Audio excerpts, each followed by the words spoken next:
And over this period where we've seen a decrease in jobs, we've seen a record increase in taxes that employers in the city of Seattle are paying, that employers aren't paying in Bellevue and other cities in our region. We have become an outlier when it comes to the cost of doing business in our city. That's Downtown Seattle Association CEO John Scholes, breaking down some of the challenges he is seeing in Seattle's downtown core, especially with lack of job growth. Are local leaders listening? Also, some new details on Mayor Katie Wilson's plan to bring more homeless people inside. Now the big challenge, where do these new housing units really go? And is that rumor of seeing the Sonics back in Seattle really true? No, you're not dreaming, gentle listener. You're tuned in to Seattle News, Views, and Brews, your coffee break political podcast. I'm Brian Callanan. I'm a host on the Seattle channel. All the views expressed here are mine, and I'm with my friend and co-host David Croman, City Hall reporter for the Seattle Times. David, I saw this new campaign from the State Department of Ecology. It features a little marmot puppet, kind of urging people to keep our state litter-free. So I was thinking, if fines for people, and I'm talking, it's up to $200 on a highway for littering. If that's not working, is a marmot puppet the answer? What are your thoughts? That's funny. The fun trivia is that the "Don't Mess with Texas" slogan came from their anti-littering campaign. Oh, okay. And that one has sort of been immortalized in time. I'm not sure that the marmot quite holds up the power of "Don't Mess with Texas." Yeah, not quite the same, is it? It's one of those things where I feel like the marmot puppet is the right answer to something. We just haven't asked the right question yet. Exactly. Thank you, David, as always, for joining us. Thanks to all of our patrons. Linda, really appreciate your constant interaction and support of the show. Hoping to bring some more Seattle news junkies on board here. If you're a patron, you get Patrons First podcast. You even get a snazzy decal for your water bottle. Find Seattle News, Views, and Brews on Patreon. Thanks also for watching this podcast on Converge Media. The video version of the show is on Converge Wednesday nights at 7. And some appreciation to our show sponsor, Phillips Law Firm. Auto accident, you need more than an attorney. You need someone who knows your community. Phillips Law Firm's attorneys are your neighbors here to help. Call 1-800-JUSTICE or visit justiceforyou.com. Phillips Law Firm, unleashing justice for you. All right, let's go. Time for Right Here, Right Now. Well, folks, plenty happening with the Seattle City Council this week. Some increased privacy protections, also those restrictions on federal authorities using city property for staging purposes, issues we've talked about on the podcast, the full council officially approving those this week. But David, I always like looking ahead with you.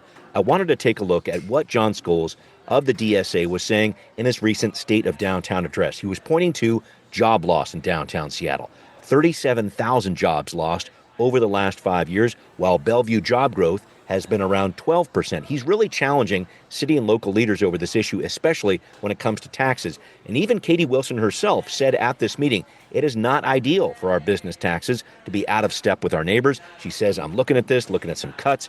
I wanted your reaction to what Scholes was saying, and maybe Mayor Wilson, too. Yeah, I mean, it's not surprising from Scholes. It's a line that we've heard from him for a long time. It does feel like there's more acknowledgement, from folks like Katie Wilson from internally in the city and she wasn't shy about this on the campaign trail, that right. There is sometimes a cause and effect when you're talking about taxation. I think some people would be surprised at the extent to which the mayor is speaking to DSA and striking what sounds like a pretty moderate tone, particularly around taxes, because the question of whether or not to tax rich people to fund social housing, I'm putting it a little crassly, but is kind of what animated her run for mayor in the first place. It's, she was outside of any elected officials in City Hall, was probably the number one factor in passing the Jumpstart tax as an advocate. Yeah. So this is somebody whose kind of political career has been based around progressive taxation, particularly some of the ones that she's talking about here. I think we will still see proposals from her around progressive taxation. I still anticipate we would see something around a local capital gains tax. But this is a mayor that, at least in her first 2.5 months, has really, I think, surprised the business community, DSA in particular, with some of the cautious rhetoric that she's struck around the future of business in Seattle and taxation. I think there's probably a lot of reasons for that. But certainly a message that, as my colleague Paul Roberts described, got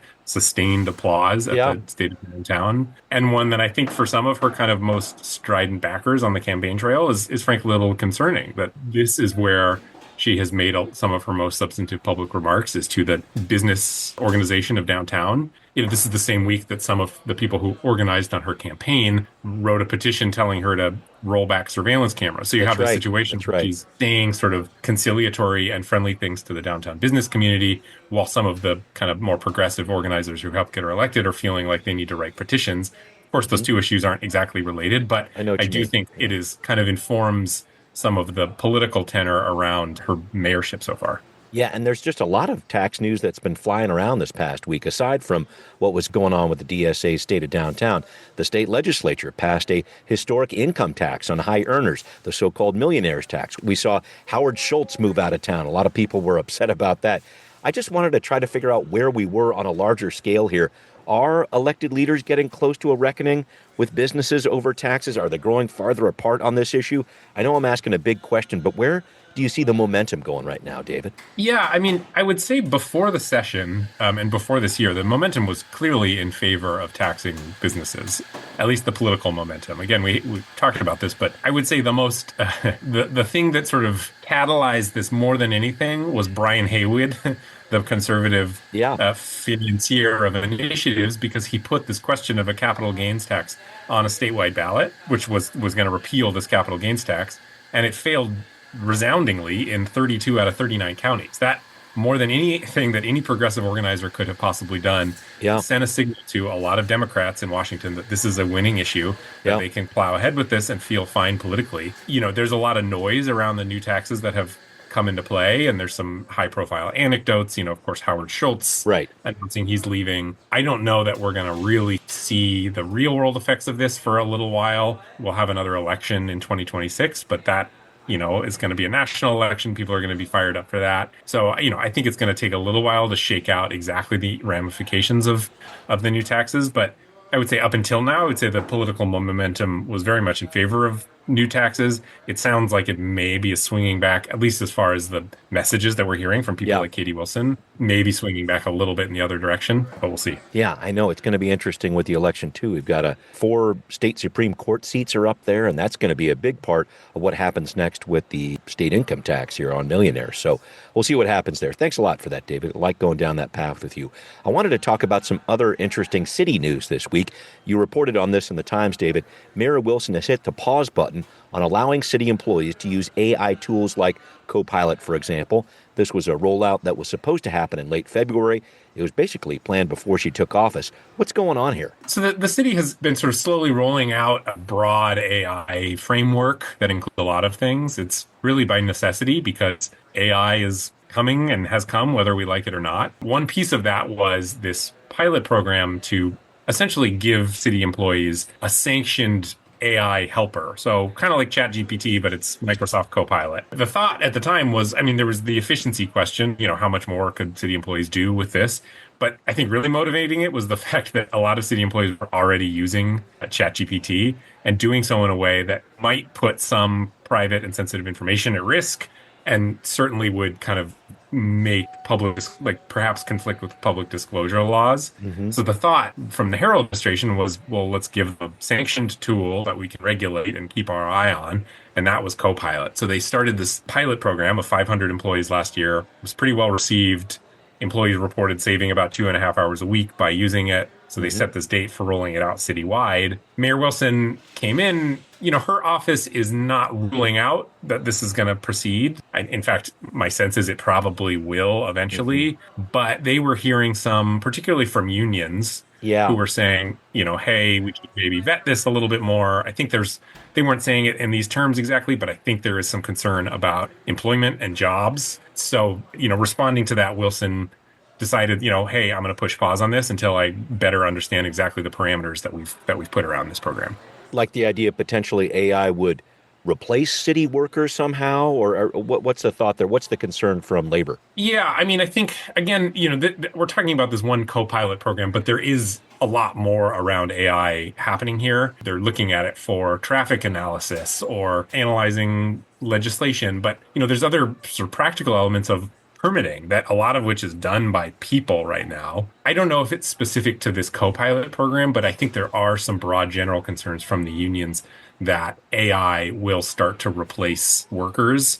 The policies that the city has now says over and over and over again, our goal is not to replace people. But, you know, if you're talking about efficiencies and particularly something around permitting, which is so frustratingly slow. I think a lot of people would like to see that sped up, which it's hard to see how you speed something like that up without cutting out employees eventually. And so, yes, I think the unions have some broad concerns around this. Again, I think it's inevitable. It's just more of a question of when and how rather than if. But the Wilson administration at least is giving them the space to air those concerns before they make any more steps. Got it. And just a last touch on this briefly.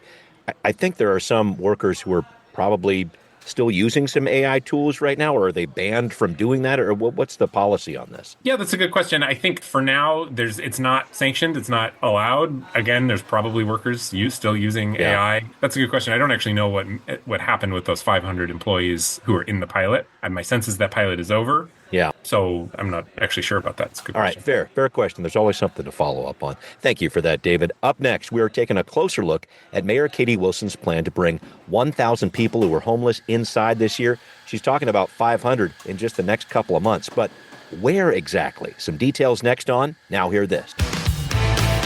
More details this week on Mayor Wilson's plan to get 1,000 homeless people inside in the first year of her term. Her big goal, 500 by June 1st, just a couple of months away. The early wins could come from expanding the size of some existing tiny home villages from 100 to 150. We touched on that last week, even as high as 250 possibly in one location. But how exactly is that going to work with neighbors? That's one question that was raised by Councilmember Bob Kettle this week. He cautioned against moving too fast with this program, such that it might make it more difficult in the future, harkening back to a tiny home village project in the Salmon Bay area near Interbay just a few years ago. Those pieces are really important because if that went south in terms of relationship with the neighborhoods, Magnolia and Queen Anne specifically, but also Interbay, just makes their job that much harder. David, so the council got a briefing on this from the mayor's office this week.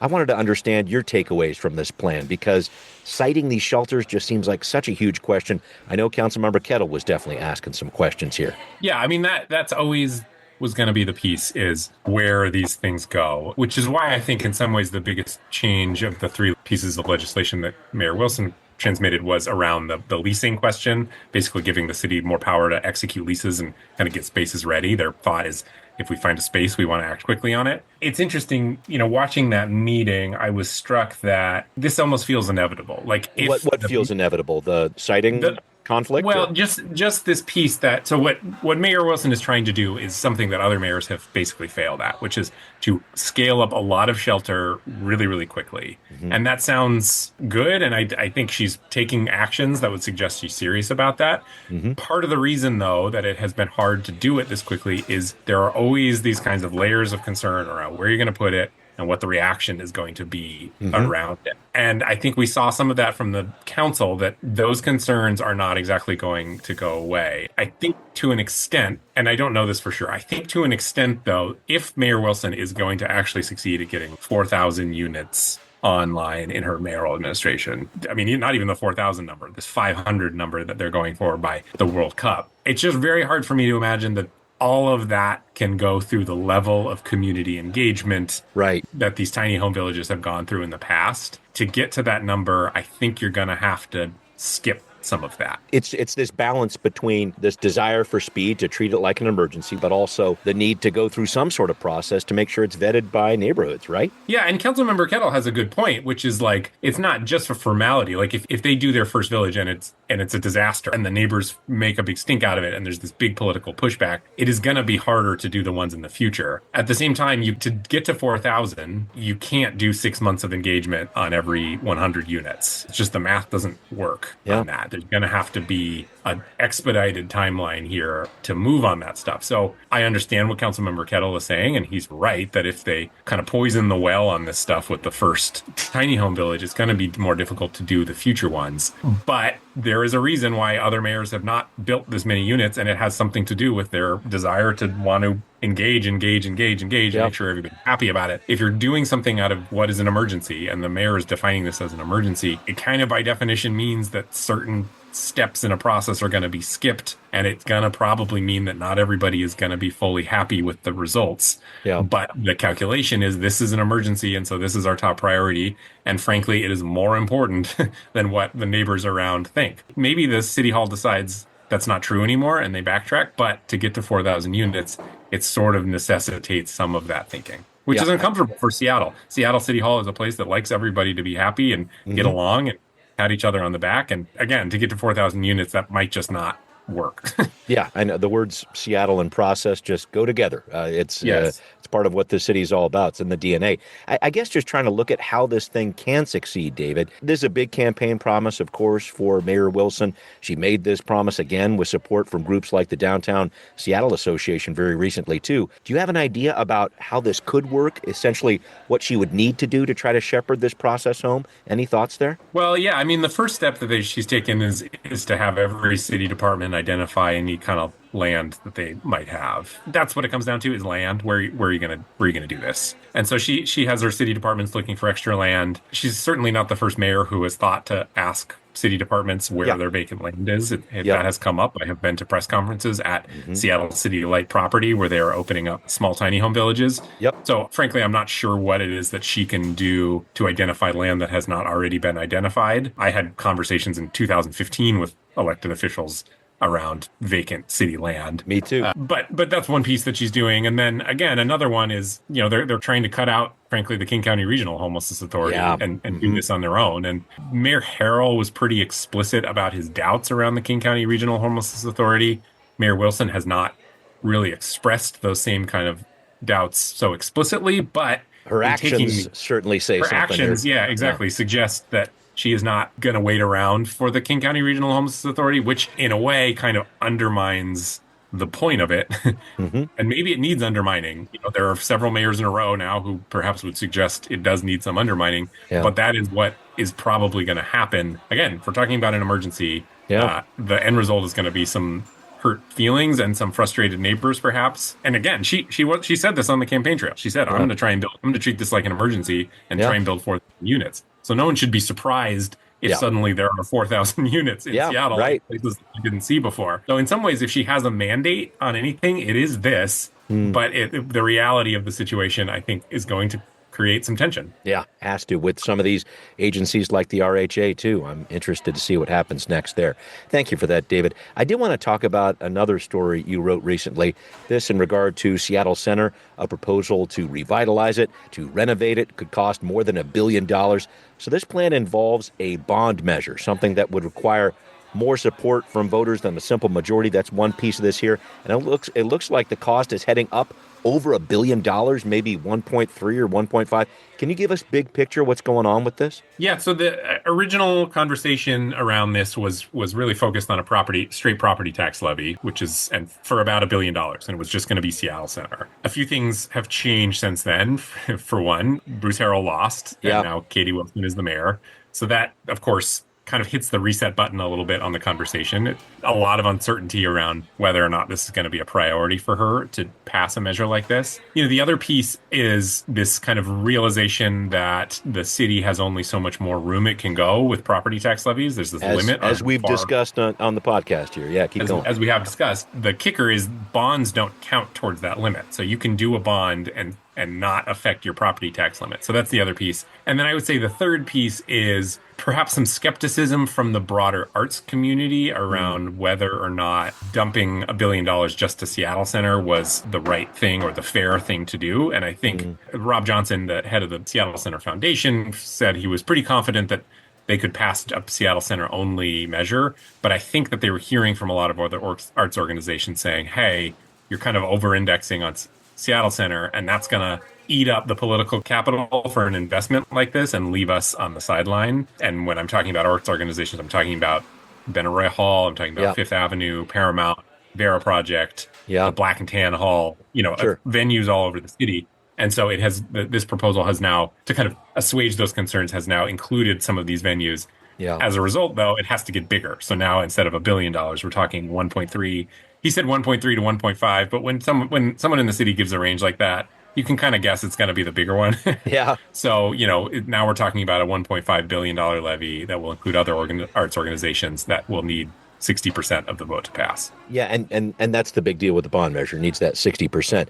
But essentially, we're just talking about older facilities. I'm definitely thinking about that with Seattle Center, but Benaroya Hall needs a new HVAC system. I mean, we're talking about a lot of aging infrastructure that all needs an update all at once. And I guess the idea here, I don't know. I imagine there's a lot of work, of course, that needs to go on at Seattle Center. Is it going to be a situation where these dollars come in and it's peanut buttered out a little too thinly? Or I guess it's all going to be in how these dollars, if indeed this measure goes forward, how they're distributed to these different organizations. Yeah, it's a good question. I don't think it's going to be, I think to do like the full meal deal for Seattle Center, Rob was guessing maybe it would cost probably like $3 billion. So that obviously is not going to happen. So you're already paring it down. That would be... Could it, sorry, just to interrupt real quick, could it be a situation where maybe you do a little bit less on the bond measure, but then raise some money from philanthropy to make up the difference? Is that kind of the math here? And there's going to be some of that. They've set a goal of $100 million from philanthropy, and then maybe they can get some more sort of specific investment, maybe some, I don't know what, Fred Hutch or something wants to invest in Pacific Science Center, some kind of nexus between the facility and the operations of whatever private entity. But they're not going to get to $3 billion. And so the reason I say that is no matter what, right now, there's going to be triaging in what they have to do. They're going to start with the basics. They're going to start with HVAC, electrical, the things that they need to make that campus run, and then my guess is they will probably have one kind of foundational big kind of flashy project, which will almost certainly be the Armory building. And I would guess that they'll probably sink something like $500 million into redoing that building to make it something kind of big and grand and that they can use as a true sort of center of town that people can gather in, and then probably a revamp of the monorail. I mean, I think, and we'll get into this, I think the Sonics possibly coming is great news for Rob Johnson and Seattle Center, because now they have a pretty good pitch for why it makes sense for them to start dumping lots of money into Seattle Center right now. Indeed. And we're going to talk about that very issue right here. Could it be true? A dream many years in the making. Are the Seattle Sonics really coming back 18 years after they left? That story just ahead on What's Next.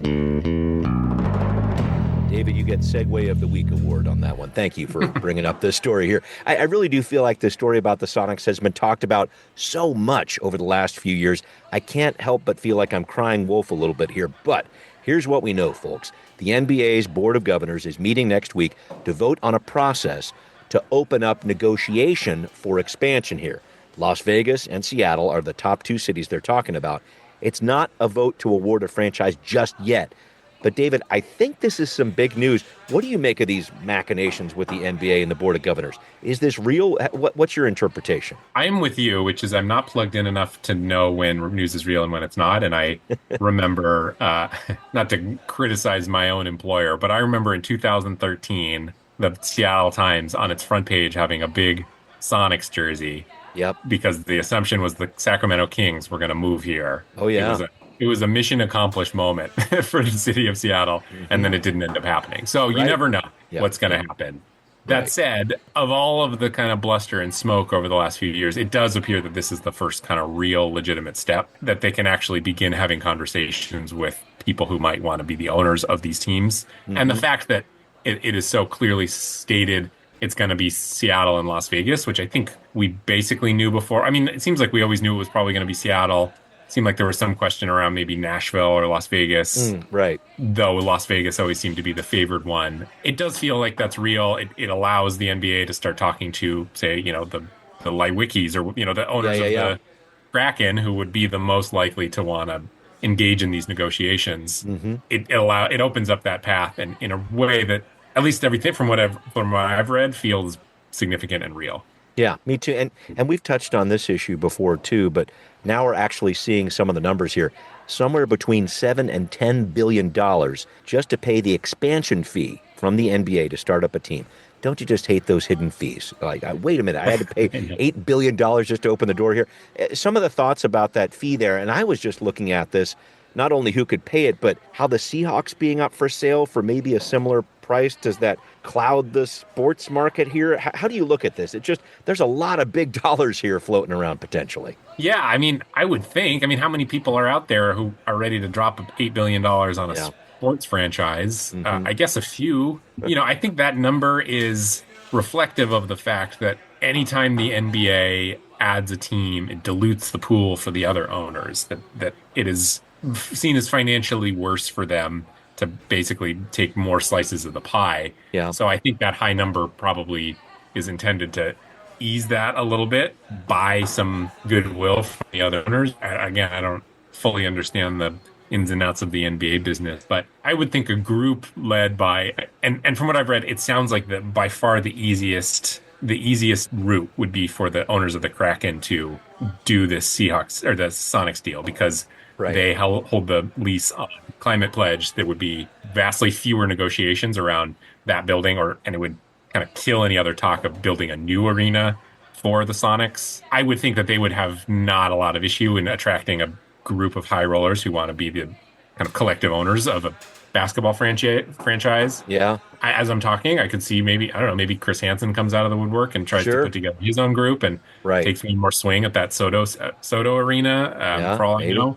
Wow. They're talking about a 2028 start, which is soon, and I don't think you could build a stadium at an arena in time for that. No. So I'm with you. I really think the Kraken owners were very intentional in terms of how Climate Pledge was built for hoops and all that. And there's Storm games that happen there. Seattle U plays basketball games there. I mean, it's been used. I mean, it's a kind of a proven commodity for basketball as well. Yeah, there's a reason why that was a great deal for Seattle, because it was almost entirely publicly financed. And there's a reason why they put up that kind of money to do it. And it's not just for a hockey team. The goal was always to have a basketball team too. So I'm sure that they have had their pitch ready for quite some time. It seems, again, reading the tea leaves, it seems like they are far and away the favorites here. But, again, I'm not a prognosticator when it comes to the NBA. Yeah, this is such an interesting time, and we'll have some more information next week and perhaps some more details. What do you got?